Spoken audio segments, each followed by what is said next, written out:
Trout routes combine stream maps and river data to help you find fishing access faster.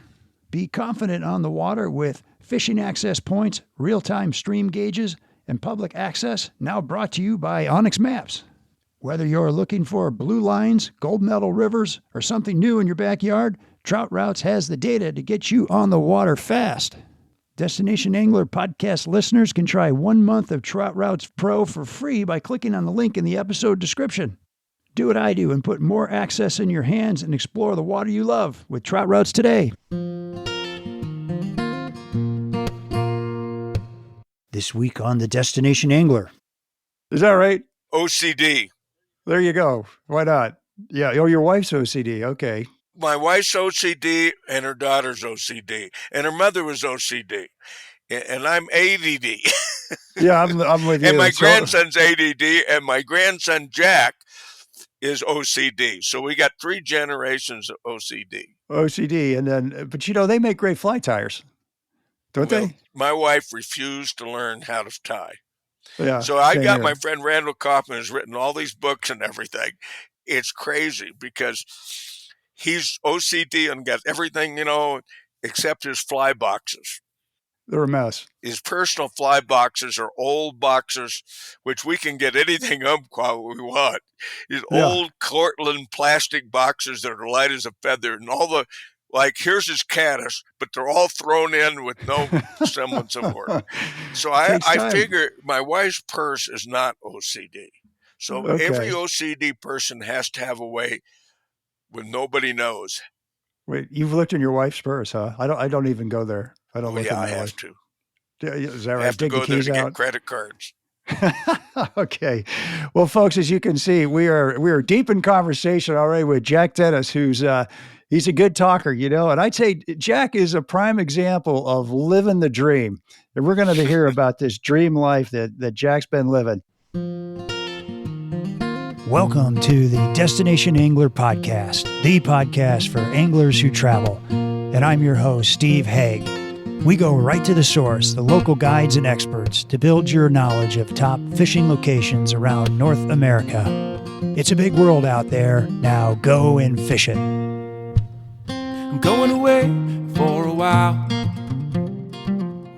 but I'll be back soon. Whoa, whoa, whoa. Hey anglers, welcome back to another episode of the Destination Angler, brought to you by High and Dry Fishing, where science and performance meet.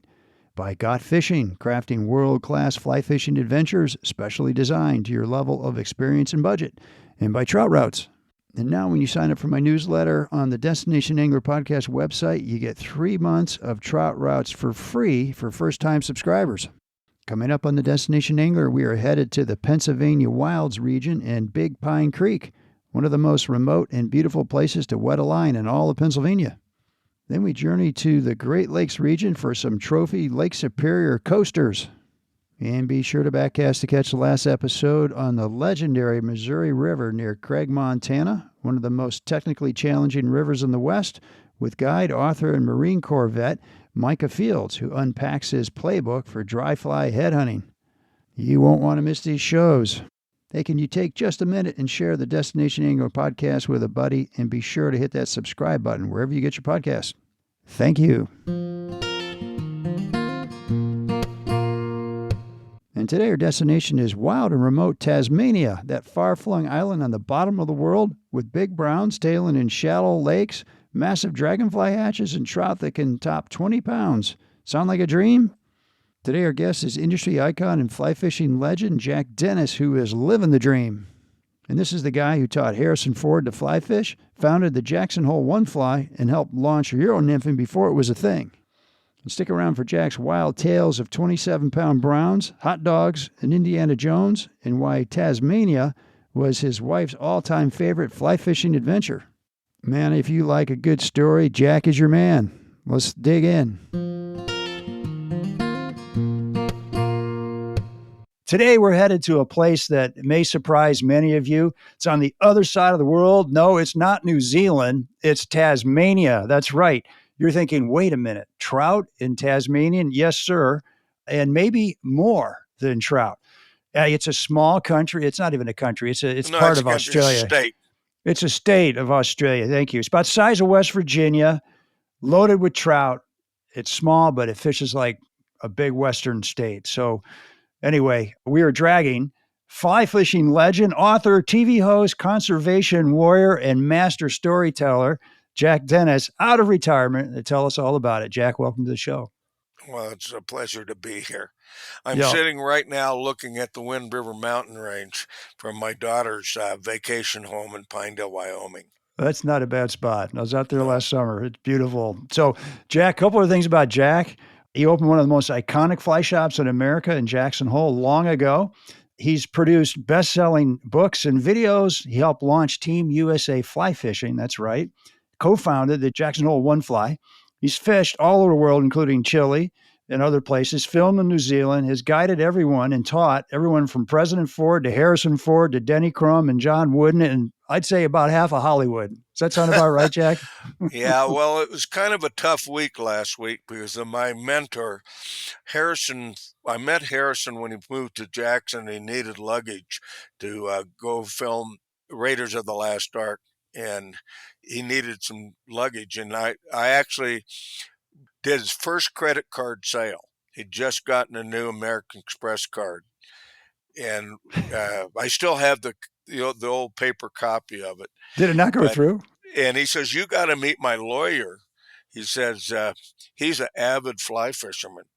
He said, "Well," I said, "I'm going to be in Los Angeles for a sports show," and he says, "Well, I'll hook you guys up." So we get there, and he comes up to me and he says, "Oh, hi, I'm Skip Brittenham." And he said, "I really haven't met you, but I've been going with your guide service for the last 6 years." Yeah. And all of a sudden it led the best thing. I took him down to the green. I wasn't guiding at the time, but I only guided to about 1978 when my wife said, "You need to be in the store and being at home and not a fishing guide." She wanted, And so yeah. in my business, I allowed money for me to go with guides and trips wherever I wanted to go as part of our business so I could learn Okay. about Yeah. what it takes to be a guide. But anyway, I said, we hired a guide, Skip and I, and we went to the New Fork River here in Pinedale. And he said to me, he says, "I'd like to go to New Zealand. I know you've been there." And at that time, this was like 81 or 82, somewhere in that time. And there wasn't a lot of people going there then. Just a few. Lefty Kreh had gone there, and he'd written some things. And Gary Borger was starting to go there. Everyone was starting to understand, about this kind of fishing. So anyway, I'm with Skip. We're down there, and all of a sudden, over in the sky on the river came the chairman of the board of Pepsi. Had a ranch here, and he was flying in his jet, and one of my friends was his chief pilot from Pinedale. And anyway, he's flying over, and Kip says, "We're going to New Zealand on his dollar." I thought, "What? On the Pepsi dollar?" He says, "Yeah, I represented Michael Jackson when he burned Michael Jackson's hair. We'll have plenty of money." Drink more And I Pepsi. talked to them, and I talked to him about that. I told him the story. John Kendall was his name, and about that. And he said, "Look, I would have paid him twice as much. The best publicity Pepsi ever had." Yeah, right. That's funny. So anyway, we went to New Zealand, and that started a friendship. I said, "Well, I can't go to New Zealand because I got to do speaking engagement." He says, "What do you make a day?" And I told him. He says, "Okay, you're hired for a month. Is that right? You can speak to me every day." And that started the trips. And we went there with literally unlimited funds to helicopter and the Wow. guides and everything. Look, we got somebody we can go into places we only dreamed of. Wow. On helicopters. And so, to make a long story short, the New Zealand government realized that they should hook up with me, and they put a wonderful program that lasted over 20 something years where I advised them. And when I On started, there was tourism. only 2 lodges in New Zealand. And when I finished the program, there were 40 lodges, 5, 6 guides when they started, and then there was over 300. I helped them with their guides association, and we worked to build up we sent a lot of people there. We helped Frontiers, which was a big travel organization, and other organizations really promote. The best thing we ever did was we ran a problem when I started. They were 38% return into compared to Alaska, which is about 80% return. And the problem was they were selling it to the wrong person. They were selling it to rich Texans who used to go to Alaska and catch 40, 50 fish a day. When in New Zealand, a good day might be 6 to 8 fish. But big And of course, fish. they're all big, but it Yeah. takes about 30 minutes to fish for a fish and land him. And it's a stalking hunting deal. So we brought in over 50 fly shops from around the world, free trips for them to understand and Really? direct, the kind of person. They concentrate in California, Colorado, and Pennsylvania, which were the same type of fishing, stocking fish, big fish. Were where they were used to catching 16-inch fish, they were catching fish over 20 inches and up to 10, 12 pounds on dry flies. Yeah, it's amazing. And so it was a wonderful experience. Anyway, I literally went around the world with Skip. Skip was the premier lawyer. He represented Spielberg and represented God, everybody, it seemed like. And he brought him to my store, and we went on fishing trips. Tom Selleck, Don Johnson in the early days, and of course Harrison. Harrison and I became friends, and I actually gave him his very first flying lesson. So, Huh. you want to hear a funny story about Harrison? Sure, let's hear it. This is before he was famous too, right? Oh no, he was famous. Well, he became very. I watched his career go up, and of course we would. When Skip would come to town, we'd always have lunches together and all kinds of crazy stuff. So anyway, Skip said, well, let's hire a plane and go to Dillon, Montana and fish the stonefly hatch. And he said, we'll bring Harrison with us. So we hired the plane, and the guy says, look, I can't get an extra pilot. Can you fly the right seat? My father was a World War II pilot, but he was in the first Air Academy for the Army, became a very decorated and eventually a test pilot on the 747. So I had flying experience. And so I've been there, and Harrison goes, what are you doing up here? I says, well, I'm helping with the airplane. And he says, well, look, if you can fly, then I can fly. Yeah. So anyway, we landed, and we were going to stay in Dillon, Montana. And, it's in those days, that was, gosh, in the 80s. It had a few motels and Yeah, kind of a small. really neat town. And the best was a Comfort Inn, and had the rates on the outside. And Harrison and my general manager, who had played Major League Baseball, real cool guy, and he and Harrison formed a friendship together. And so as we were going there, said, we're not staying in a hotel that advertises their rates. Well, And look when around. we stopped there. We went to a convenience store and bought fishing licenses. And Harrison and Skip both bought hot dogs. They didn't get any breakfast. And so anyway, of course, they ended up with digestion problems from the hot Yeah, dog. but they Anyway, stayed we're there. checking into the motel because we had to go to a different motel. So I walked in and said, "Do you have 4 singles?" So, yeah, we do. And I'm looking out the window, and it's the movie theater. And what's playing but Raiders of the Lost Ark, the one with Sean Connery, Oh, and it's right in the window, looking out. So that's anyway, I said, funny. well, okay, I want 4 rooms, 5, and I put my name down. I said, wait a minute, you got to put the name of everybody that's in the room. That's a law in Montana. So I put Skip and my name. Came to Harrison's, I put Indiana Jones. Yeah. Did that And fly?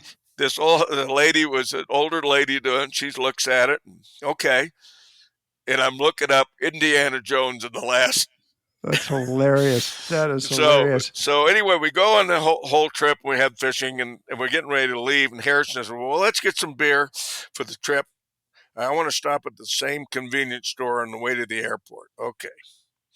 We go in there, and I said, "I'll go and get the beer." No, I'm coming with you. And he goes over there and starts looking at the hot dogs. And there's this young teenage boy behind there, nobody else in the store. And he says, "Does anybody ever eat any of these?"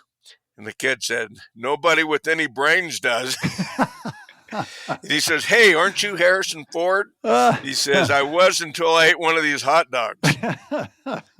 And that's kind of yeah. on the way back, I gave Harrison his first flying lesson, and he would remind me all the time about, why did you start me on this terrible? And he used to Why? buzz me with this. We actually lived close to each other in Jackson, and he used to buzz me with this helicopter. Wow. Just for Oh, fun. I watched. We had a lot of fun together. I first came across liquid fly dip floatants years ago when guides were mixing their own brews with lighter fluid and mucilin wax. It worked, but you had to wonder, what's it doing to the river? Recently, I tried some store-bought brands. One left a white crust on my fly, another left an oil slick in the water. Not good. No way I'm using that stuff. Then I found High and Dry, and let me tell you, this stuff is a game changer. It's built by scientists who actually fly fish, and it shows. Your fly floats like a cork, looks natural, and it's 100% environmentally friendly. No film, no gunk, no gilt. And their floatants work in any condition, from blazing heat to freezing cold. In my opinion, these are the best performing, most innovative floatants on the market today, hands down. So check out the full lineup of liquid floatants, line dressings, and cider waxes at highanddryfishingproducts.com. Your fly and the fish will thank you. Here's Brian Oakland, founder of Got Fishing. There's really no reason for an angler not to use Got Fishing when everything we do for you is free. We have the best trips around the world. We only work with the best outfitters, and we're definitely going to get you the best deal and the best dates, guaranteed. That's why we have clients come back time and time again. We have Don with us on this trip. This has been his 6th fishing adventure with Got Fishing, and I think if you asked him, it is because of all the little things. We don't tell people, we ask questions. What is it that you're looking for? What would be most important to you? Who's coming with you? What's your experience level? And really at the end of the day, what is the most important aspect of this experience that you're looking to take home? And then from there, we just marry them up with some of the best lodges, let them take a look at 2 or 3 different options and pick what's going to be best for them. Well, there you have it, folks. A pretty good case for choosing Got Fishing for your next big adventure.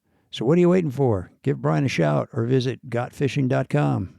So anyway, let's get back to Tasmania. Let's hear about how'd you get to Tasmania? What's the experience like there? Okay, well, it all started with my fly tying book, which came out in 1974. And a pilot for Pan Am, who actually lived in Australia, came into the store and said, "Man, I want to get about 50 of these copies to take to Tasmania."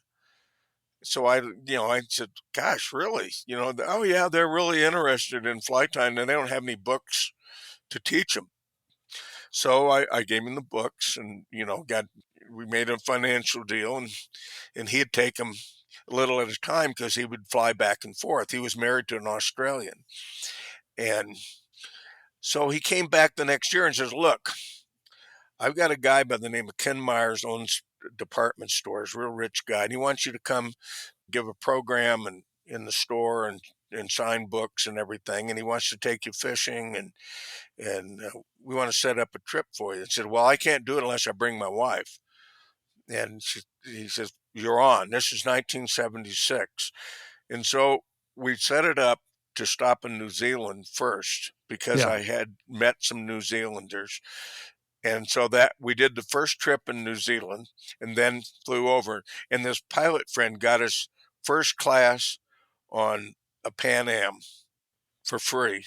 I mean, this guy took care of everything. And it was just a magnificent trip. And so we went and we fished in the Snowy Mountain Range in Australia. And then he says, "Okay, I got a real this is a really good friend of Mr. Myers, a guy by the name of Noel Jetson, and he's kind of Australia's Dan Bailey, or you know, known as a great fly tyer in Launceston, Tasmania. So here we go. And we had heard about this mystical lake where the average fish was about 13 pounds and they were catching fish up to 35 pounds on flies, called Lake Petter. It was a phenomena. And of course, we're going there. Yeah. And there's no accommodations. You had to go in a van. And my wife's idea of camping is Marriott without room service. Yeah. So Me too. She's not been a very good camper Yeah. in her life.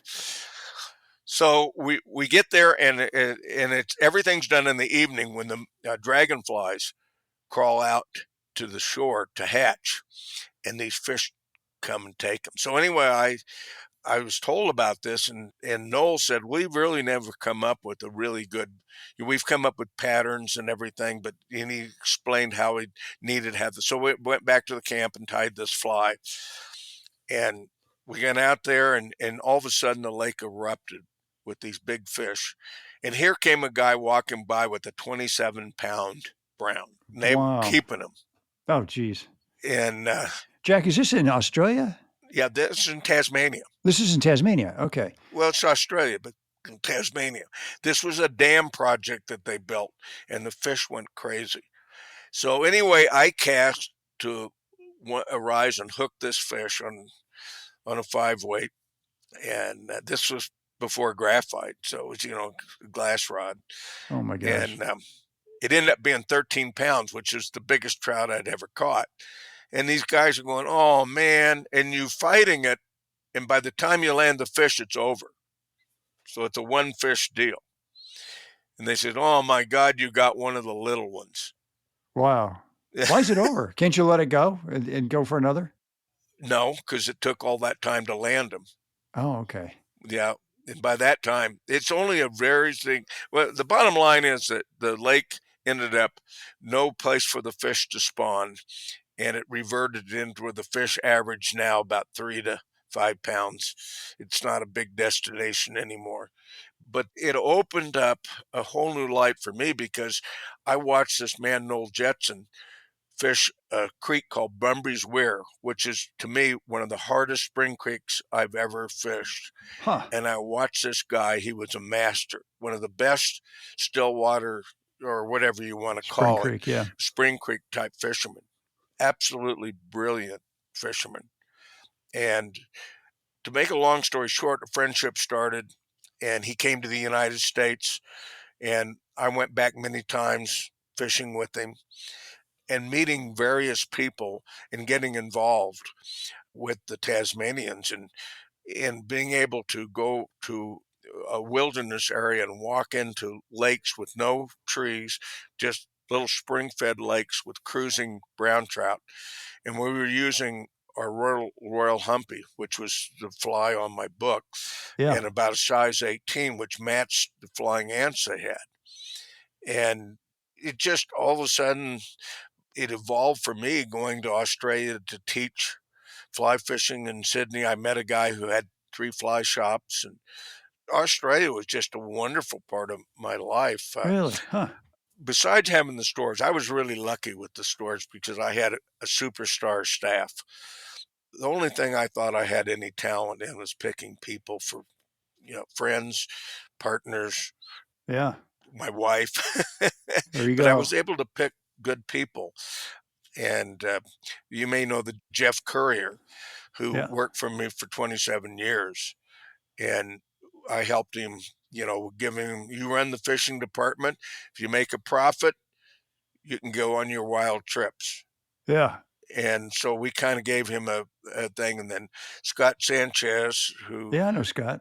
I helped him get this job with Dan Bailey and John Bailey. And then eventually he came back to work for us.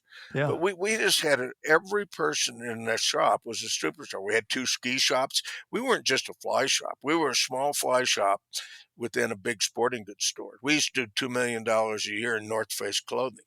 Wow. It was a Good big store. operation. And we had many times during the season 100 employees between the stores. And I had my general manager was 30 years. I mean, we have one guy still running the fishing trips, Bruce James, who's over 50 years. Yeah. It says a We lot. just, so I could go anywhere. My partners, I added partners, and they said, okay, the best thing you can do for this store is go do speaking deals, TV shows, promote books. My books were separate from the store, and just go off, and any of the side benefits will be us. Yeah. Doing well. And I would spend the summers there. I would be in the store. And of course, there was a period of time when I was out there selling things. Yeah. But, I think I set a good example to my people. And I've always believed the thing that changed my life was a commercial when it came to business. And you heard of Albertson supermarkets. Yeah. Sure. Okay, well, in the early days, we only had a couple television stations, so we got all our news from Idaho. And at that time, Albertsons was basically an Idaho, chain. And they had an ad where it said, "This is Joe Albertson Supermarket, but the meat department is mine." And they sang, their employees, they were actual employees, and they sang the song. And the meat department's my mind. I go, wait a minute, that's the key. The meat department is mine. Run it like it is mine. Yeah. And so every part of our business was run that way. Think like an owner. And it worked.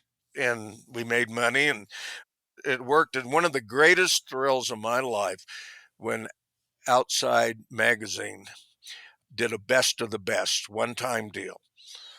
Best fly rod, best ski boot, best ski shop, best ski area, everything in the outdoors, best backpack, best fishing outfitter in the world was us. Is that right? Wow. And what That a says a lot. great thrill. And all because of the employees, Steve, not me, the employees. I was in that shop, the JD Country So it was Outfitters. Jack Dennis Outdoor Shop. Yeah. And when it was sold, they bought High Country Flies. That was it. Which was a small little shop, and they changed the name when they sold it because to High Country, and they conveniently used JD, but everybody still knows it was. They do. I've been 50 in that something store. years it was Jack Dennis, and I'm proud of what the store did. And we had people from literally every president walked through the doors, from Reagan, Carter, you name them.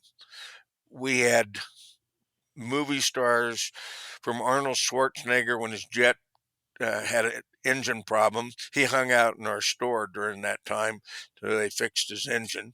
That's cool. We just had literally everybody. If you were in Jackson, you'd be in our store on the square. We were the biggest store on the square. It's a famous square. So why did you go back to Australia, and how did you end up, we heard how you found Tasmania, but why did you go back to Tasmania, assuming you did that? Well, it had something was different. During that same time, I got involved with New Zealand. When I was in New Zealand, I got, the government would pay me a consulting fee, and Air New Zealand would give me all the flights, and it was a promotion thing. But they also were interested in Australia, and they provided me a flight from Christchurch to Tasmania, to Hobart. And they realized it was a global effort, for them. That they're out in the middle of nowhere. And so it was a perfect deal. And what I liked about Tasmania is the style of fishing. If you at all love bonefish, you would love the trout fishing. Why they have streams, the streams are nothing like what New Zealand, which is a lot of big fish, not many fish. Their streams are more like the U.S., where they have a lot of fish and the same kind of techniques, but not particularly big fish, as much as fish. But the lakes are shallow. You can wade them, and they have tailing brown trout. Okay. and they call it Polaroiding with your glasses, and you stalk them and you Cool. cast to them. And they don't have a lot of different mayflies. They have caddis, and they have a bunch of wild beetles and all kinds of terrestrials, from hoppers, you name it. And the fish just love them. And so I was really lucky to meet some real characters there, and people. The Australians are just a fun lot.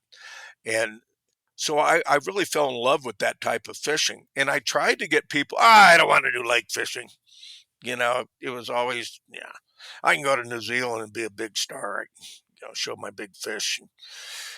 But when you're out there on this thing all by yourself and you look in a tree and see couple $1 million worth of cockatoos, and you realize all the different bird sounds and the wallabies and the Tasmanian devils and all Yeah. the interesting bird life while you're fishing. I don't know how to, it just makes your spine tingle. You Yeah. say, I feel really good. Fishing is kind of secondary. My wife's, we've gone all over, from Africa to China. We were born with suitcases, and our kids are born with suitcases.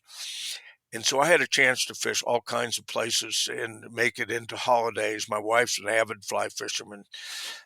And what I enjoyed was, because I was able to promote things for people, I got things I couldn't afford, stay in lodges, and they gave me a trip. Tasmania was so happy with what I did and said, we're going to give you a trip, no fishing. You're not allowed to fish. You're just going to go in, and we're going to set it all up for you. And what people don't realize, one of the most wild places left on earth is the southwest part of Tasmania. Huh. Virtually no roads, nothing. Maybe 200 feet of fallen trees. You go in there, you don't come out. It's just thick. The only access to it is up a river, and which is another interesting thing. Full of snakes, full of all kinds of things. To this day, I had one explorer tell me it's the most wild place left on earth. Really? And yet there's, it's just a part that they, it's really hard to promote it other than it's there and you can go up the river. But anyway, we went on this trip, went up the river, did all this stuff, all stayed in all these little places, bed and breakfasts, 2 weeks. And then we flew off and did the Ganges, or we flew off and did to China and did the Three Gorges before the dam was built. But on all that trip, my wife says to this day, I just talked to her the other day on the phone. I was telling her I was talking about Tasmania. It's just the best trip she ever took. Really? To She said Tasmania? the whole thing was just incredible. And she still says, I'll go back in a country minute. Wow, no kidding. Now, they've got salmon in Tasmania too, right? Well, they were the first ones to farm Atlantic salmon. Okay. And so the escapees, when I first went there, they were starting that. Nothing better in New Zealand to get a Tasmanian Atlantic salmon. I mean, they supplied Asia with their salmon. Just like in South America, they all escaped and created a fishery, which is really funny because they tried New Zealand planting fish, and it had moderate success. But it seems like these escapees have done better than the actual planet Is that ones. right? Does it screw up the ecosystem having salmon, mixed in there, all of a sudden salmon, until Well, it's humans brown came trout. along? It's brown trout. It's a relative of the brown trout. It's not any, they're fine. So they're fine. It hasn't messed up anything. Okay. Well, they always have a problem, like we do in the U.S., about native species compared with introduced species. Yeah. They have their native fish. And of course, the ocean there is full of fly fishing opportunities. All kinds of different fish, trevally, you name it. I mean, the really? queenfish, Okay. they have all kinds of different fish that Americans wouldn't even know about. And they have a fun time now discovering that. And I was really lucky to be the first person to go to the Northern Territories and meet two fly fishermen that had never met another fly fisherman and Oh, learn from books. huh.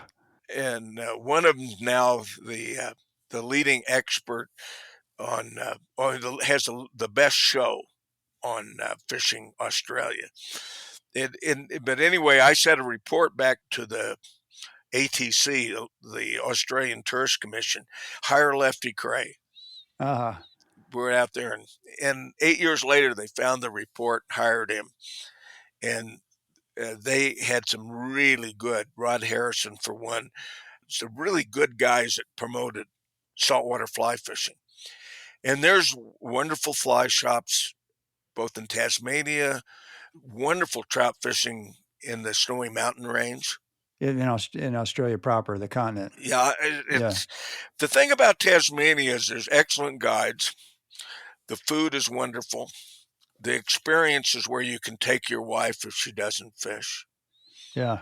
which is, always a great plus. Yeah. What tips do you have on planning trips to Tasmania?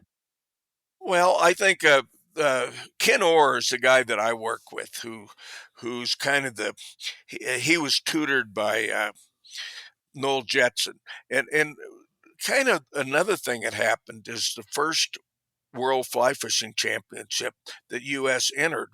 Guess what? Was in Tasmania. In Tasmania. Wow. And of course, I had the inside information. We put a team together of people who could afford to go. And it was a really interesting group. Skip was a part of it. Yeah. A guy been Walter Ungerman, a character who actually got the franchise of Team USA. And oh God, who else was on that trip? Silvio Cobletti, the founder of Rod and Reel magazine. God, my mind goes. Oh, Charles Gaines, well-known writer, a part of bodybuilding, and helped Schwarzenegger with his Oh, okay. books. Brilliant writers, and we all went there, and it was hard for us to kind of figure out the fishing. We didn't do very well, but it was a chance to get to know the Australians, and it started our participation in the World Championships. And all those people were on the original board to help promote Team USA. Oh, And of really? course, we went Okay. all where. In 2000, I became coach of it and manager of it, and did that through 2008, Well, which good got for a you. chance to fish Europe and do things. And Who won the Tasmanian tournament that first year? Wasn't it a I guy think it named was Gladdy? Australians. Who's this Gladdy guy you're telling me about when we talked a couple Well, weeks ago? he came along when we went to Europe. Vladdy's an interesting character because that started European nymphing. Vladdy was a Pole, built his own fly tying vise. There were no contact with the West in Poland because it was part of the Soviet Union. Yeah. And in '89, when the wall came down, he went to the World Championships with the Polish team. He got more points than the top three teams combined. Wow. Won the World Championship by astronomical. And his technique, which was similar to a technique called Czech nymphing that the Czechs had, but his was far more effective, and his ability to teach it. So he started teaching the American team. Walter had plenty of money. He was the heir to the Pratt and Whitney turbo, the Okay. turbofan Yeah. engines, and he had retired, and he put the money in to bring Vladdy to the U.S. and teach the team. And the original team that we had, which included Jeff Courier and Pete Erickson, and they kind of worked it in, and we got better. When I took over, we got the best finish we ever had was 19th, and we got fifth. No, did he get fifth or sixth? Something. We were like sixth, and Yeah. Jeff Courier won a bronze medal. Nobody in Nice. American, Nice. Yeah. and we realized what the potential was, and we worked really hard with doing training sessions and kind of set up the whole procedure of what it is now with having regional contests and everything. Yeah. So we set this all up, and another man came in and added after Walter became ill. He came in and did a wonderful job and eventually won some championships. And guys like Lance Egan, who were on the original teams, shined. But our original team won the senior championships 3 years ago. Oh, there you go. The original team. Original Wow. team. And one of them won the world championship individual. Holy smokes. Pete Erickson from Boise, Idaho. But it was a real pleasure watching that. I'll tell you, again, that's part of my life. I did it because of the Jackson Hole One Fly that we founded in 1986. I wanted to see what I could learn from world championship competition. And so it helped me, there was a lot of teams from the world championships from Belgium and Australia and New Zealand that came to the One Fly. Yeah. And it added an international flavor. And eventually, Cabela's they saw I was bringing Vladdy into clubs and he was doing private lessons, and they wanted a video because I was doing videos for him. Learn to fly fish, learn to cast, all that for the Cabela's organization. And they wanted one on this nymphing technique, which was Polish nymphing then. Yeah. Well, once I started filming it, I found out the Spanish had a technique, the French had a technique, the Czechs had a technique, Poles had a technique, the Basque had a technique, and they were all lobbying me to be the technique, and really hard term pressure coming from the Czechs. And so we're sitting there and figuring out how we're going to do it. And I said, let's just call it European nymphing. Yeah. Euro for short. And we did the very first tape. Is that right? Huh. On 24 years ago and we called it Euro nymphing. And, if I was really a businessman, really a good businessman, I would have trademarked that. I never thought it would get as big as it did. No, it's good. Are there really big differences between Czech and the Basque and the Polish? I mean, how are they really? Yeah, they're not big, but they're fine-tuned. Yeah. The French had a fabulous one where they would imitate caddis, which is huge there. They lost a lot of their mayflies there because of pollution. The Russians were terrible polluters when they ran, and some of the best fishing in Europe was in those countries. So you had a lot of caddis. And so the French would raise their rods up to imitate the caddis going to the top of the surface. Okay. Yeah. So they would guard it. They would have the French had all their own vehicles. They were well financed. They would hold fishing contests on properties that you couldn't get on as an individual. So if you entered the contest, you'd pay a fee and you'd get to fish a place, and of course you didn't win anything, but the money was pooled in, and so they were the best financed team by using an incredible method. This is after the Iron Curtain fell? Yeah, this was okay. The Iron Curtain opened it up to everybody. There was a Polish team, Czech team, Slovenia, all of them came in, but they had some wonderful fishing because the Russians really put the clamps on you wandering around. Yeah. I mean, until you go there and see what they did to the country, that's just a whole different issue. But right now, there's great fishing. They're big fish over there. Of course, they have rainbows. Our greatest export of everything we've exported is rainbow trout. It's in literally every country. Yeah. And it's been a success. And they have rainbow trout in China and Russia, but they didn't capitalize it. Yeah. We did. I didn't know that. And you think about it. Yeah, it's amazing. It's probably our greatest export. I mean, successful. Let me ask you this. How do you think the sport of fly fishing has progressed over the years? And do you like the way it's headed now? Do you like the culture of fly fishing today? Anything you'd change? Well, I think it goes along with what we're dealing with as a civilization. The technology is coming faster than the human can relate to it. And when that happens, you look to simplify. And where the simplification has not come, it's a diversity, having all these different rods, having all these different techniques, and not the social media. Yeah.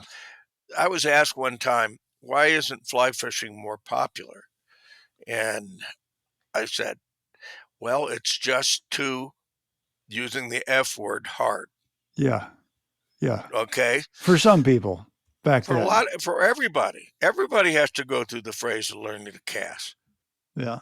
Casting is everything. 90% of your fishing is casting. If you want to get better, the better the caster you get, the better fly fisherman. You can learn the fishing techniques. You can hire guides. You can go to classes. You can read books. You can study that. That doesn't help you how to cast. Is there a point though where the casting's good enough? Because I feel like I'm a decent caster. I'm sure there's better casters than me, but I can put a fly where I want it. Do you I know don't your limitations? Probably not. Say more about that. Well, why fish to a fish you can't hook? Because you have too much line out. Yeah. Knowing your limitations, what you can do and not do, and learning what a cast can do. First of all, it's size. You're matching the insects, what they're eating, size. Then it's how it's presented. Color is way down the list. Size is everything. Just think about it. You have a green drake hatch and they're 12s, or a gray drake hatch, and you try to throw them a green drake that's 18 or a green drake that's 6. Different. Yeah. Not interested. So you have to match the thing. And then if it's dragging, I don't care how good a caster you are. Right. But right. Then do you understand that sometimes dragging a fly is a technique, especially with caddis and matching crane flies? You've got all these opportunities, but being able to recognize them. Yeah. And what I saw in fly fishing was a lot like skiing, because we had ski shops from the start. And everybody said, snowboard's going to ruin skiing. It actually saves skiing. And I look at, what now is that guy who was a snowboarder is now a fly fisherman, because they saw all these things. They want to get better. They want to be a winner. Yeah. And they've attacked it. Well, I can be a ski instructor in the wintertime. I can be a guide during the summer. I've heard that. What a life. Yeah, Dad doesn't want me in the business, so he bought me a condo and a nice car and a drift boat. We love you, son, but stay out in Jackson Hole. Yeah. And that is, we call them trustafarians. Trustafarians. And they are everywhere. Really? And when I see a guy roll up in his 30s with $100,000 car pulling a drift boat. Yeah. You wonder. Well, and so what has happened is that we've got, and it's part of it. I was involved with the very first trade association, and we promoted to try to make this, bigger business. I mean, you have the people love the sport for all the right reasons, and you have the people love the sport because they can make a living. That's it. There's very limited millionaires that have been able to be made in fly fishing. I was going to say, you don't meet many. Would you recommend that people become a guide? Would you recommend that? Well, I think what they want to do is go to a guide school. It'll make you a better fisherman. To become a guide, the pandemic proved, you can have more guides. The problem is you get more guides than what the resource can handle. Right now, my favorite river for 40-something years, and I'm not going to talk about that, I go down and be the only person on it, go in the evening, and it became my most treasured. And when I was asked by the New Zealand, after all this promotion you did with New Zealand, what's your favorite trout stream? And it happened to be one in Wyoming, and they didn't like that. Is that what they did? Because you didn't say their river, huh? Their river. And And so what happened is now there's 9-10 boats a day going down the river. I've gone on that. I used to go 40, 50 days a year. I went And not see twice anybody? this year. Twice. Oh, is that right? How come? Because I don't want to be around people. Okay. Too crowded for you. Yeah, Okay. I think I've earned it.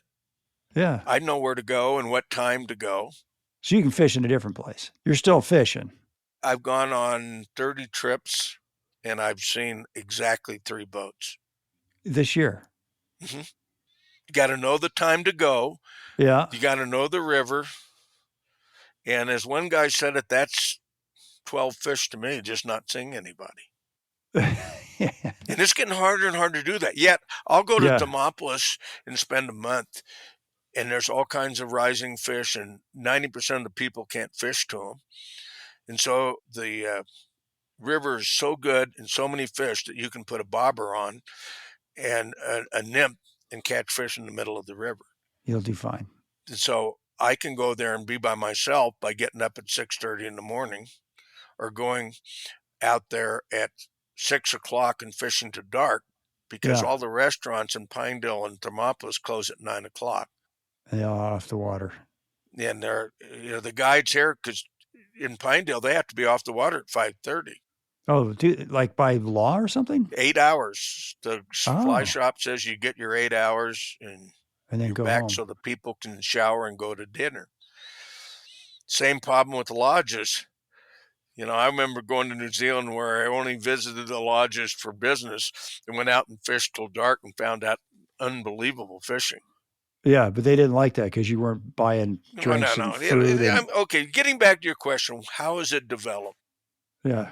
If I'm Mike Michalak, who owns the fly shop in Redding, California, I think it's been a pretty damn good ride. Yeah. And I'll put it this way. It's a small business, but it had lots of quirks. For example, fly rods. Orvis decided that they could own the business if they offered a 25-year warranty. Mm-hmm. The boys said, it was a brilliant move, but they didn't realize competition. Yeah, easy to copy. And so everybody then offered lifetime warranties and got themselves into financial trouble. But then they sold to rich people who put it. Sage is owned by a foundation of the guy that owns the Seahawks. Odachi bought Winston Rods when he was 28, and he still owns it. Yeah. Bill Ford owns Scott Rods, Ford Motor Company, and the Detroit Lions. Huh, didn't know that. Yeah, well, the only one that's privately owned with the same people is St. Croix.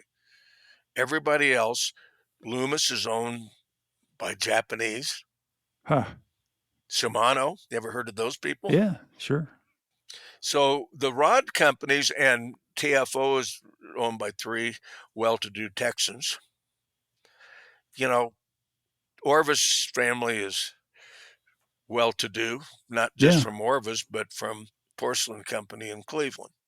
Are they still family owned? I think they are, aren't they? They still are. And the grandchildren are doing a fabulous job. I've heard that. Yeah. And anyway, it's gotten bigger. And what's changed everything was international travel. And that is probably half of what the fly fishing business is now. Imagine you're going to the Seychelles. Well, if I break a rod, what's going to happen? Got to bring another one. Well, you better have an extra rod. 10 weight, 12 weight. And you're no flies there. Mm-hmm. So, what happened is the international travel helped fuel fly shops who had to react to the internet sales. Yeah. And if you didn't teach fly casting, you didn't fleet, or you didn't have a guide service, you had a tough time. Yeah. And you had to build rods, did fly tying classes, and you had to understand your clientele. Yeah. So, yes, there's fly shops here, but they're hanging on by a thread if they don't have those Thanks. It's become like skiing. It's very. How about the rod holders on a car? I remember when they first came out, nobody could afford them. Now it's a symbol of status. I call them rod dicks. You mean the big pipes that you Yeah, stuff your rods in, or they're okay? all over the place. I'm a fly fisherman. If you can figure out how to get in my rod rack, there's about $4,000 or $5,000 there. Yeah. I mean, I love Trout Unlimited stickers and that promote our business, but you're a fly fisherman. So there's a lot of status. The same thing about having the right skis, skiing in the right areas. Oh, really? So you asked me where fly fishing is going. That's A little bit of it's. that, huh? That sounds I like a mean, lot am of I ego. disappointed in that? No. I mean, I was really lucky because my grandfather taught me when I was 5 years old. We in Jackson Hole, my grandfather was lucky enough to be able to afford guides a couple of times a week. And I spent all my summers up till I was 16 in Jackson Hole with my grandfather, and I learned to fly fish. And he walked in 8 years old and bought me a Hardy cane rod and a print and a Hardy fly reel, which I still have. Nice. And I never forget the Bob Carmichael, who owned the shop, said to him, "John, why are you doing this? You don't even own rods this good." He says, "Yeah, well, I'm not good at it. My grandson's going to be good at it. He needs good equipment." He helped you, didn't he? And so we've created all these fly fishermen. We've created better fishing by management. And I still think there's wonderful opportunities. Now, yes, I'll go on rivers where there's lots of people, and I feel comfortable doing that. But what I really love is going fishing by myself, like I did in New Zealand. When Skip would go out, he'd drop me. I'd be the last one off the helicopter. I mean, I'd be the first one in and the last one out. And I get to fish all by myself, streams that they didn't know what kind of fish were in them. You love that. And oh gosh, I think I did 8 television shows in New Zealand, and I was on 4 different outdoor programs as host and participant. And You work with Kurt Gowdy quite a bit, didn't you? Gert Gowdy was my second father. How come? Al Simpson and I were both part of the family when he was buried in Simpson, Boston. the senator from Wyoming. Yeah, he just passed away. Skip just passed away 2 weeks ago. Oh, did he? Oh, I'm sorry. I'm losing a lot of my friends. Yeah, I'm sorry. That's not fun. So it's just a part of life. I'm just great. Sure, I'm happy that I'll be 78 in September, and it's funny. Mike Lawson and I all have this. We have the same birthday, so we were the youngest in our class because they changed it October 1st. We're September 30th. But I really feel good that I can row down the river 5 or 6 days in a row at 12 Heck hours. Yeah. I feel that that's what keeps me young. And I have a wonderful group of friends that I go with, and it makes life really good. But, I've seen so much that it's hard. I did a podcast that was 4.5 hours long. And guess what? On Monday, I'm going to do another 4.5 hours. Okay. Mine's not that long. I That's know. a lot to ask So somebody. I mean, it's hard to stay focused on. Kurt Gowdy, by the way, was the one that really made my life because he put me on the American Sportsman and introduced me in friendships with people like Ted Williams and all kinds of. Got to go to the Super Bowls with them and just all the most wonderful things in the world. And he helped me start the One Fly. It was his idea. We had our own One Fly, and we did it on different rivers. I heard it came out of an antelope hunt.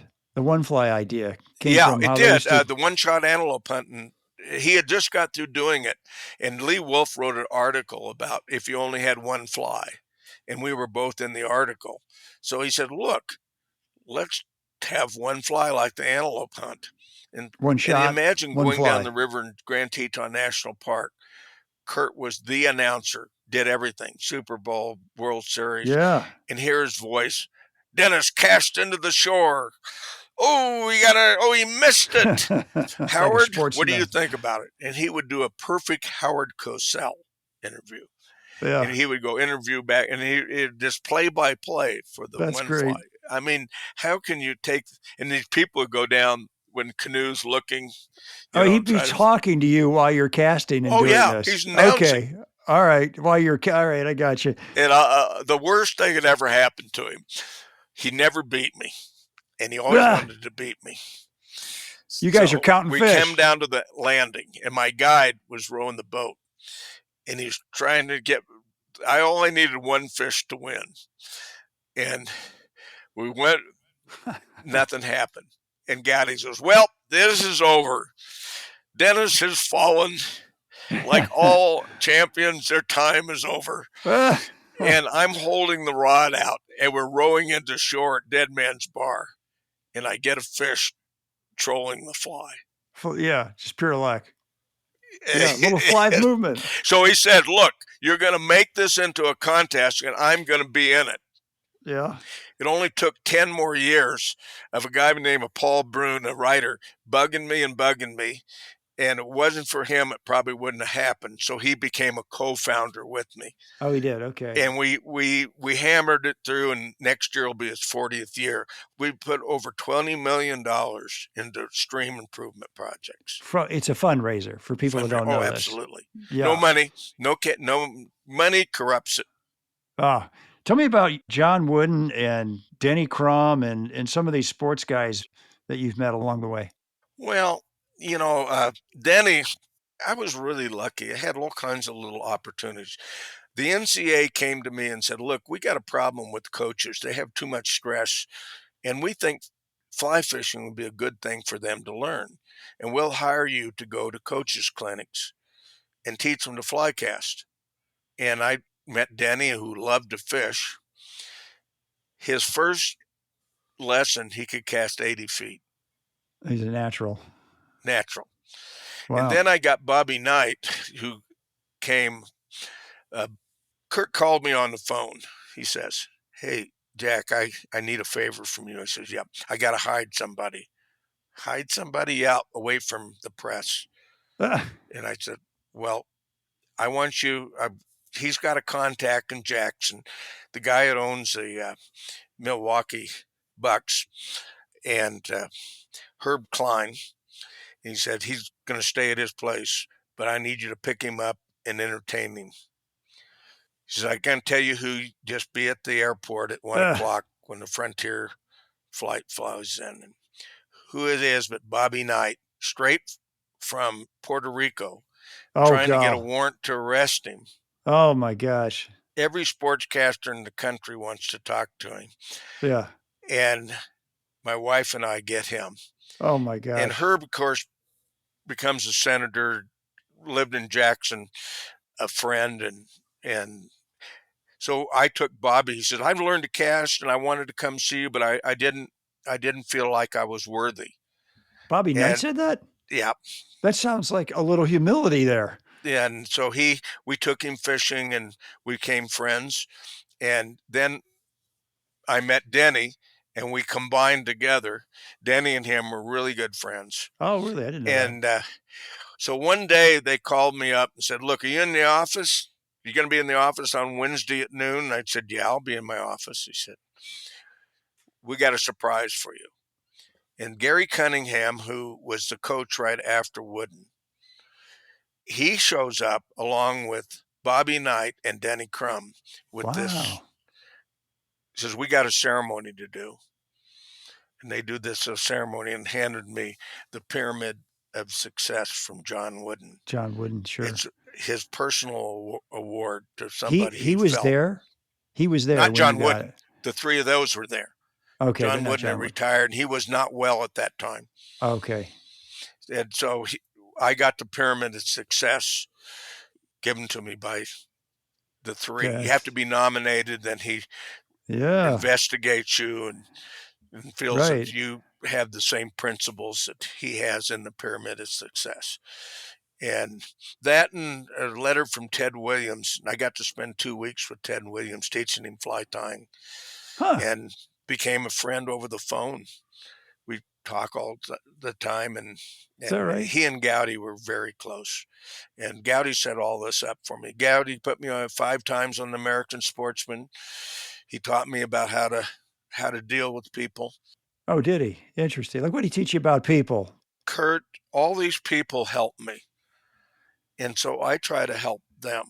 Uh-huh. You know, I remember going to Egypt, and my wife and I were at the entrance of the King Valley, and you go into a place where they enter heaven. Yeah. And I saw this on a movie, and I just thought it was all BS that somebody made up. But in there, you have these people who've never seen the movie, and they're Egyptianologists, and they're at the entrance to heaven, and they say, "You're asked 2 questions, and if you don't answer the questions right, you can't enter." And the question was, "Did you find joy in your life?" Hmm. Yes. "Did you bring joy to others?" Yes. You may enter. There you go. Is that kind of your philosophy, would you say? Yeah. And I thought it was a part of the movie that was just BS. I thought, whoa, what a neat idea. Jack Nicholson and can't remember who the other one was in that movie. They were both dying of disease. Oh, And this guy is wealthy, takes them around the world and teaches them. I haven't seen that. It's a wonderful movie. I don't Yeah. remember the name. I love movies. Thought movies are. I was thinking the other day. I said, "What a wonderful thing to be alive now and be able to experience movies." Yeah. Just imagine if you were born in the 1800s. Yeah. You had to go experience it yourself or You read had to about go it. to a play. You had to, Yeah. but you can see things that you only dream about. What'd you think of The River Runs Through It? Speaking of movies. Well, I was the first one to read the book. Norman gave me the book How did you meet and Norman? asked me. Well, I was on a commission called the Old West Regional Commission. I was chairman at 32, and we had meetings. We'd give money to help promote travel. And Uh-huh. that's where I learned how to promote travel, being in this commission. And Yeah. so there was a lady who was the head of the Montana Parks and Wildlife. She was on the Montana committee.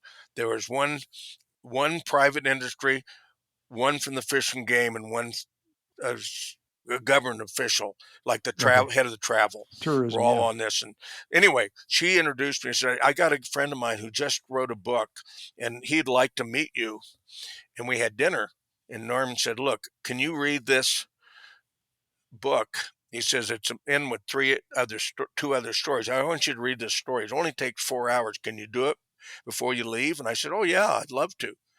So then we met on that was a Friday night. I read it on Saturday night, complete. Then we had lunch together with the gal, and he says, "What did you think?" And I said, "Well, it's the greatest fly fishing story ever written." And I handed him the book back, and he threw it back at me and said, Norman McLean? "You didn't." Yeah, he said, "You didn't read it. You need to read it again. And I'm going Ah, to have breakfast with you on Monday before you leave, and I want you to tell me." So I went back and I read it, and from a different perspective, I came back and I said, "Well, Norman, it's a story about how you tried to understand your brother yeah. through the fly fishing. How could he be so good at fly fishing and so poor at life? Yeah. And this is your way of trying to understand it." He said, "Bingo." You got it right. Yeah. And so we kept a phone talking on the phone. He was very much a recluse a little bit. Oh, And so I had known Dr. Close, who was the guy that discovered Ebola, but he's also the father of Glenn Close, oh, and Glenn Close, the actress, who was a yeah. fly fisherman. Oh, I didn't know that. And Glenny read the book because I was giving the book out, and Dr. Close read it, and Glenny read it, and then she was going with a guy just passed away. I'm trying to remember what his name. John. Terrible. I'm sorry. Getting old, you don't remember the name. Anyway, both of them went up and wanted to talk to Norman about doing a movie. And they went up, and I set it all up. And they forgot to buy fishing licenses. And Norman went berserk. He just couldn't believe it. Not interested. And he got on the phone. I had to hold the phone about this far away, saying, "Don't you ever send me any of those kind of people. I'm not interested in a movie in this." Oh my gosh. So eventually it got to Redford. Redford people came to me and said, "Look, we want to film this in Jackson Hole, and we want to hire you as a consultant." And I said, "You got it all wrong. It's a Montana story. You need to get a hold of John Bailey, Dan Bailey's son. They have a fishing day. You listen to John, and you'll get the movie done right, because he knows the story." Huh. And that was my gift to John, my gift to Norman. And eventually I meet John McLean, his son. Yeah. And we formed a friendship. We fished together last year. I talk to him at least once a month. Great guy. And he wants me to tell this story he wants me to write it. And even though I've written 3 books, I hate writing. If you don't love writing, what I like is a spoken word. Yeah, I can tell. I like the visual. That's what I do. I tell stories. And so I'm going to have to do it. John's on me. But I helped John on the Hemingway story that he did, the 100-year anniversary of Two-Hearted River, because I knew Jack Hemingway. I've read that. Spent time Very with good. him. And John and I just really click. He's my type of personality. I spent 4 hours with John. John is wonderful. You should have him on your podcast. I already have. I interviewed him. I've done 2 shows with him. Yeah. I love the guy. He's really fun to fish with too. He's older than me. We both are in pretty good damn shape. Yeah, he's like 80. He's like 82 or something. 82 or 83 now, maybe. Seeley Lake. Yeah, I'm hoping Seeley Lake. Yeah. Yeah. Have you ever been? I haven't called him since I've been here. I'm going to take Monday. I'm going to do another podcast, and I'm going to call all my friends. Yeah. What I've done for the last 3 days is vegetate.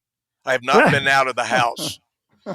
I've caught up on my emails, got prepared for your show. Oh my gosh. Well, I appreciate it. Well, let me ask you this. Would you do anything differently if you look back in your life? Anything you'd do differently? No. I mean, something. Oh, there's always little things. Yeah. Yeah, I probably could have been a better investor. I just wasn't destined to be wealthy. I was rich in experiences. The kids all did wonderful. I have a daughter who's one of the leading world's expert on HIV. She's a doctor at UNC. She travels around the world. Amazing. She does studies. Yeah. And she's very upset about where medicine is heading right now. She got all her contracts canceled by the administration, who does not like people, the HIV type people. Oh my gosh. Which is really funny, because HIV now is in South America, which my daughter does a study, and it's among people, not gays. It's among married people. And that's the only one that's in my. Anyway, besides that, then my son is an engineer, PhD from Stanford and Penn State. Taught at the University of Tokyo, which is the world's leading engineering school, and was an instructor there, married to a Japanese. My other daughter is a doctor at Shriners. Wow. Her husband runs the IT for the University of Utah. All my kids did better than me. Yeah, that's a good sign. That's a good dad. So my greatest accomplishment was marrying my wife 54 years and producing some wonderful kids, and who they married. How about that? My daughter married her high school sweetheart, who got a PhD from Harvard and teaches at UNC. So, I mean, I'm really lucky, and to have all these experiences and be the only person in my family that never finished college. And look at you. You're one of the luminaries in our industry. I mean, you're like the North Star for our industry in a lot of ways. I did it because it was fun to do. And I had a wonderful grandfather that put me in the right direction. My father was in and out of my life, but he was married 4 times, was a test pilot, flew over the hump, shot down in Normandy, all these things, Wow.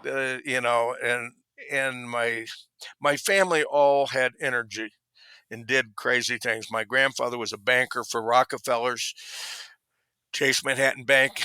My mother was born in the Philippines. They built a big sign business, became very wealthy. Then the Japanese bombed, the Philippines, and he virtually lost everything. But was able to take the land, build some bowling alleys, made enough Why money not? to take care of his grandson. Why not? Jack, what did you think of this effort a month or so ago to sell off a bunch of public lands? Well, that's a tough thing. I saw it happen years ago here in Wyoming. Back in the 90s, we had a governor who was 2 terms. Mike Sullivan was his name. Eventually became the ambassador to Ireland and engineered the truce between Ireland and England. The IRA. And Yeah. the state started to sell off land. And he was very leery of that. And there was 3 miles of river here that I had fished since I was in 1967, and they were selling it to cattle ranchers. And I brought him fishing on the river, and he got done and says, "I'm canceling the sale. This Good. needs to be the public land." He gave it to the Game Yeah. and Fish, Huh. and now part of the Wyoming Trust. I had come up with the conservation stamp for Wyoming, and one of my best friends, who was Speaker of he was President of the Senate, introduced the conservation stamp, and it was to buy land for the public, the proceeds from it. Well, the legislature decided it should fund the Game and Fish. We got it through. It funded the Game and Fish, kept them out of legislature control. All of a sudden, they had more money 30 years later than they could ever spend, and they instituted buying land for the public. Well, good. And they're doing it now. And this Wow. land is now part of the trust. So something we envisioned 40 years ago is now a reality. If you go to that much effort, to try to save land, why would you want to sell it again? Exactly. What in the world? It's just against all our principles in the outdoors. And what this administration doesn't understand, the outdoor industry, the Patagonias, by the way, my friend Skip helped Yvonne. They became great friends on a fishing trip that I set together. And he's the one that helped Yvonne give his company to charity. Oh, he did. There's interactions. Everything I've been able to do is putting people on a trout stream. We were able to stop the gold mine in Yellowstone. If you put them on a trout stream, for James Baker, I put together the pre-summit on a trout stream. James lives just right over there. Oh He's my gosh. 94 years old, still drives his own car. I did not know that. And he's got a beautiful ranch on Silver Creek. He's had it there for 60 years. But we put together the summit because Chevanowski was a fly fisherman with able reels, and it was wonderful. Oh my gosh. And if you could put the people together on a trout stream, it's amazing things can happen. And I'm just telling you a few things. I was co-chairman of the Wild and Scenic Bill, got to testify in the Senate. I heard that. It got passed. And every time I go by this, and I just think, gosh, how lucky have I been to be a part of bringing joy to people. And it's all about joy. If you sell these public lands, I just can't even come up with the concept of why this is. A short-term fix. There are smarter people than me trying to fight it. Yeah. And I just don't understand why. Give me a reason why. I mean, it's just I want to go. backwards. Do we need that money that bad? Sounds like somebody thinks that. It's an awful Well, idea. Awful idea. well, I'll just give you a little story. Don Trump Jr. bought every one of my fly tying videos, my fly fishing video. I knew exactly where he lived in New York City. Well, he didn't live there now because he divorced the wife. But then I thought, God, that's kind of interesting. Don Yeah. He's a Trump sportsman. Jr., and then George Daniel was on the when he was at Penn State. My son graduated from Penn State. I've known Joe Humphrey since I was 14, Oh, and we fished together here in Jackson Hole when I was 14. He can remember at 90 something years old. He can remember details of that day that I could never remember. that's great. But what what all happened was George was on the team, and I remember the world champion, the guy that won more world championships, a Frenchman. We were in Portugal, and George was practicing, and we were up on the hill watching it. And he says, "I watched this guy. He's the best fly fisherman I've ever seen." This is from the French world champion, and I knew George had something special. And I remember giving the lecture at Penn State when George Harvey died, 2 weeks, and I got to be really lucky to give that. And who's sitting there but George Daniel? And I said to him, "Someday you're going to have this job, He does, and that's but what you he need to does. finish college." Oh, he was a young guy, way back. And he has the job. And Orvis did a brilliant, they would never make anybody a star unless they worked for him. And the grandchildren picked George, and that was a brilliant move by Orvis. Yeah, smart. Absolutely brilliant. Better than his father and his grandfather, realizing the potential. So when you have George Daniels and you have those kind of people, this is what Team USA was all about. It wasn't, I wanted to develop kids that could be an asset for our community. That's why I got involved. I know that these people could really change and be, because I didn't see Lefty Craze coming up. I didn't see that. I didn't see the Dave Whitlocks, and the Mike Lawsons and Gary LaFontaine's. I mean, you didn't spot them as talent. They just all of a sudden appeared. I just didn't see what was coming. I saw internet stars, people that went to sports shows and traded the thing. I didn't see people, because I didn't get to know them and where they came from. And now there's wonderful kids. There really are. I mean, they're wonderful guys. But I saw this as a way to get people involved in fly fishing like the George Daniels. Okay, back to Trump. So George Daniels starts fishing with Donald. And he writes the foreword for his streamer book. Who does? Donald did? Don Jr. Don Jr., really? Could he go talk to his dad about all this public land stuff, please? You can find it. There's a New York Times article where he takes his dad fly fishing. Oh. It's the most horrible thing I ever learned. I can't understand why my son likes it. There you go.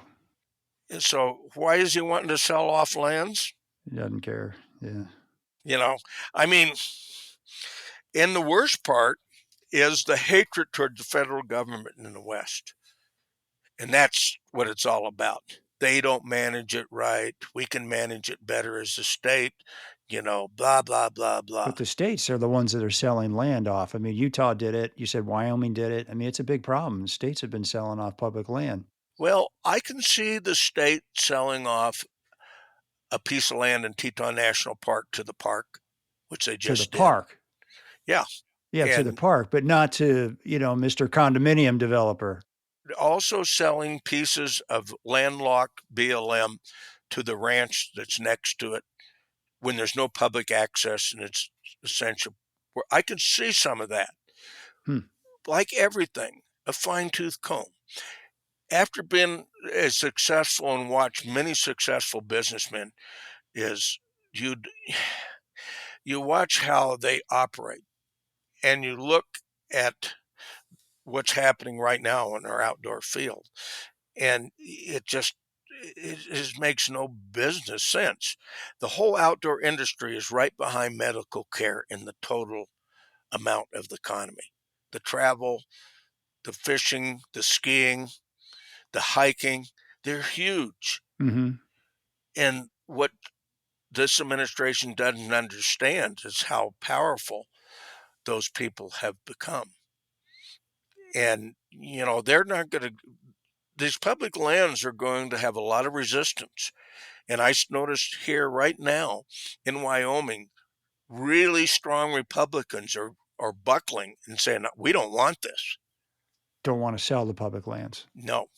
They see their Platte rivers, they see their Green rivers. There's 12 miles of BLM on the Green River, public access, one of the finest public access.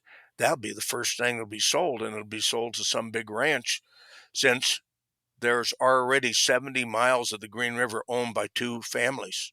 Yeah. One's building an 18-hole championship golf course. Okay. All right, we got to wrap it up here, Jack. Favorite shore lunch? What did you bring for your clients? Oh, back in the old days, we used to, back before catch and release, we would cook their catch. Is that right? The limit was Okay. 25 in those days. Yeah. We all learned. Look, we did. Gowdy used to love to do it. We'd wrap the trout, and then eventually we just bought them, and we'd wrap it up, and we'd have a little grill in foil with seasonings, then have tater tots. Everything was done in foil. Okay. And the salads and everything. Like the And Boy he Scouts.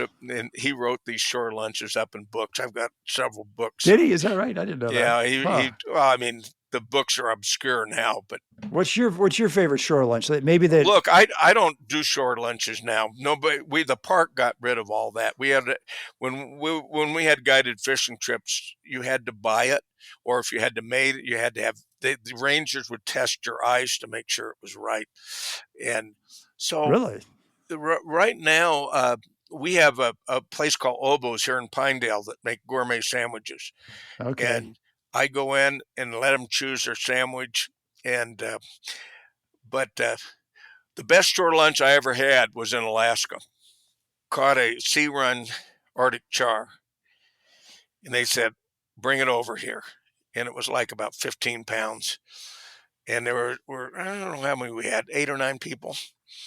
They cooked it up right there, with Ooh. potatoes and onions, and the float plane was right there, and we were doing a TV show and it was magnificent. But Not bad. I've had a lot of lunches around the world, and in different places, and probably the one that I remember the most. We were in a lodge in Africa, in an island, and there was a changeover and we were the only people there in this lodge for one night. And my wife says to the lodge owner, who was educated in the United States, black guy that incredibly knowledgeable about the politics of Africa, and my wife said, I want a lunch, dinner, however you want to do it, of the way you would have it if you were going to have a lunch day, a favorite meal. Yeah. And they cooked it. No silverware. You ate it with your hands. And everybody, all the employees and everything, was sitting around there. It was Botswana, so everybody spoke English. And I'll never forget that lunch. Yeah. That's a great story, Jack. All right, we got to leave it at that. What a fantastic hour and a half. One of the things that really I thought was interesting here, and All right. who are some of the best guides you've made that you've met over the years, and what made them so good? I said my guest questions ahead of time, so he's looking at one of my questions. Yeah. What do you think? Well, I've met some fabulous ones. Tony Entwistle in New Zealand is one of my absolute favorites. And I think, first of all, he was a teacher, and he also was a businessman, had a sporting goods store for a while. And he really taught you how to be better. And nope, that's not good enough. You got to understand, he would explain the situation. Now that fish is using that rock to sight fish. So if you got to cast above the rock so the fly comes on the rock. Then he'll see it. He'll take it below the rock. He explained everything in an intelligent manner. That's neat. Yeah. And we Yeah. went on many, many trips together. We brought him to the one fly. He rode with Lee Wolf and I to the fly tackle dealer. And Tom Montgomery worked for me, started in 1975, became one of the best known fly fishing photographers, he and Val Atkinson. And he guided all through the time he was a photographer. When I sold my guide business, I sold it to my guides, and he still guides with that. So he's been guiding since 75. He has gone around the world with me. He went with Charles Gaines when they did articles for Forbes, and he is just the ideal guide. This is Tony. He's so well educated. He went to school in England. He always searches, why didn't this work? In an extreme amount of confidence, but willing to call you on the phone and say, how did you do? Oh, yeah. And, I didn't think it was, and was willing to, rather than just be, I know everything. Yeah. After all those years, still trying to figure it out. Everywhere I went, I would find guides that were exceptional. Yeah. And I don't know if there's one, it was a type of philosophy, mainly found out that they were educated. All my guides had college educations. And they, I think the question is, you try to find out about the person, what their weaknesses are in the fishing and what their strengths are. Build on their strengths. Try to fit, the situation. If a guy's a poor caster, you're not going to make him into a great caster that day. Mm-hmm. And John Sims was one of the best guides I've ever seen. Sims Clothing. He was a guide at one point in time. Huh. And he was guiding for me as a contract guide. After he had a float trip business in the summertime, and it would close in September 1st, Labor Day. And then he'd come guide for different operations, start guiding for me. And I said, well, I got a spin fisherman, but he wants to learn how to fly fish. John would go, no. Not going to do it. He said, it's like tonight I'll have my last meal, knowing that I'm going to die in the morning. But he figured a way to stop that. He developed a wrist lock. It was very well engineered. And that was his first invention. Although he invented the ski poles, he was a snow engineer for the Forest Service, learned how to do slides and how to protect people and help invent the signal that if you're under a slide. Invented the neoprene waders, invented the Gore-Tex waders. But his pride and joy was the wrist lock. Because if you could get somebody from not breaking the wrist, you could get them on a fish. There's a chance. River. There's a prayer. And when Sims bought it, guess what thing they didn't take? The wrist lock. You know who bought it? Joan Wolf. Oh, is that right? I'll leave you with that. Okay, there we go. All right. Jack, thanks for being on the show. How can people, I don't know if you want people getting in touch with you, but if they want to buy your books or learn more about you, how do they do that? Well, 2 of my books are out of print. I had a few left, which is the 50th anniversary this year. We're doing special. I kept all 75? Got to remember now. How many flies? I kept all the flies for 50 years. Then I'm putting them in the book, the actual fly photographed. Oh, yeah, good. And it's going to take me a few years because I've got to tie a dozen flies to go with it. They can find me on eBay. They can find me on Facebook. I have a YouTube channel. It's basically about history. It's old stuff called JD's Wide World of Fly Fishing and Tying.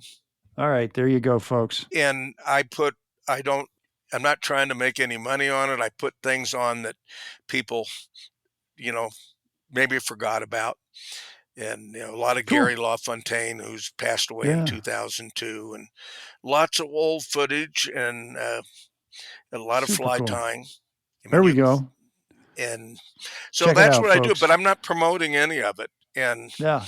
I'm not looking to take anybody fishing, or anything like that. I did 40 years of 120 speaking engagements a year, That's a lot. plus That's 4 busy. television shows and all the things.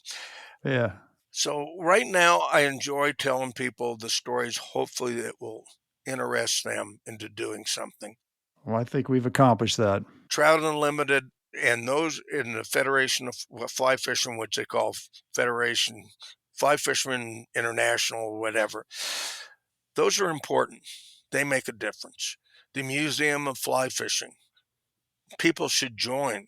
We need to preserve this wonderful sport, and there's a lot more battles to do. We've made streams better. We now have to figure out how to make them where everybody can have that experience. Overused, we need to find underused. We need to find lakes you can be by yourself. I helped get Phil Rowley and Brian to concentrate. I did films on them back 20 years ago.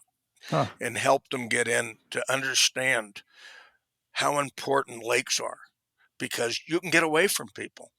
And Yeah. there's such a wonderful world out there. Oh, lakes, I don't want to do that. Try it. You might like it. He's the most sought after person now. 20 years ago, he couldn't hardly get a speaking engagement. Phil Rowley. Yeah. Now, I did a show with Phil. Great guy. Yeah, he came to our very first traveling fly fisherman event when he was a teenager in Vancouver, Canada, and it inspired him As a teenager to try to do what we were doing. That's awesome. All right. Well, look, hopefully we'll have a chance to talk some more sometime. You bet. Jack, thank you so much for being on the show. Wish you extraordinary success in all your adventures to follow. And folks, thank you again for listening to another episode of the Destination Angler podcast. And we will post a bunch of interesting pictures of some of the things that Jack's been talking about on our Facebook and Instagram pages, and also on my website. You can DM me or email me with comments and suggestions at shaig@destinationanglerpodcast.com. If you like the show, please share it with a buddy. As always, our music is by our Brothers Fountain. Hope you enjoy the show. We'll talk to you again soon. Tight lines, everybody. Well, I'll go from the land to the shining sea. But I know